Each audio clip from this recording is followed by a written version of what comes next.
National Trial Attorney Michael Jaafar to get reaction on what we're hearing. Michael Jaafar, we've got now Cassie Ventura has testified. Mia, who was testifying under a pseudonym, someone who worked for Combs, talked about abuse and rape. And now we have a third person, a girlfriend, going under by the name Jane there. Are we getting closer, do you think, to the prosecution fully proving this in front of a jury?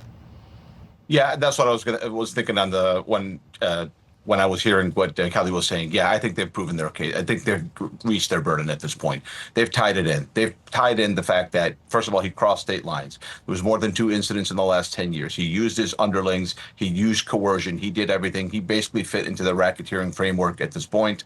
I think the state's going to keep going. But also one more thing, Julia. I think what the government is doing, and this is what you do when you really want to win a case, they're making the jury be disgusted by the defendant, right? This conduct is disgusting. It's repulsive. It's repugnant. And so that is an element of this, right? Because you're going to expect jurors who are human beings to go into a jury room and deliberate. And you want them to hate the defendant as much as possible, to look at him as a complete villain, as a complete narcissist.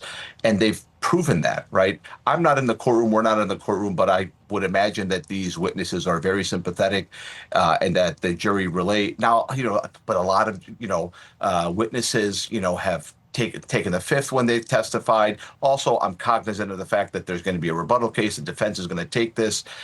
In addition to cross-examining these people, they're going to have their own witnesses. They're going to put evidence on. They're going to harvest their own data. So, I'm cognizant of that. The case is not over, but I think the state has definitely met the framework of RICO with everything they've laid out.